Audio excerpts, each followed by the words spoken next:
Mirsarai association ইউএসএএনএ ইনকের 2026-27 মেয়াদের কার্যকরী কমিটির অভিষেক ও শপথ গ্রহণ অনুষ্ঠান সম্পন্ন হয়েছে। গত 7 ফেব্রুয়ারি জ্যামাইকার ইস্টার কাবাবে শপথ গ্রহণের মধ্য দিয়ে নবনির্বাচিত 2026-27 কার্যকরী কমিটি আনুষ্ঠানিকভাবে দায়িত্ব গ্রহণ করে।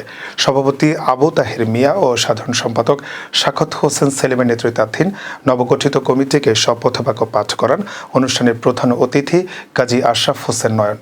এই সময় নবগঠিত কমিটির সভাপতি আবু তাহের মিয়া এবং সাধারণ সম্পাদক সাখাওয়াত হোসেন সংগঠনকে আরও গতিশীল, ঐক্যবদ্ধ ও কার্যকরভাবে পরিচালনা এবং প্রবাসে মিরসরাইবাসীর সামাজিক, সাংস্কৃতিক ও মানবিক কার্যক্রম আরও বেগবান করার অঙ্গীকার ব্যক্ত করেন।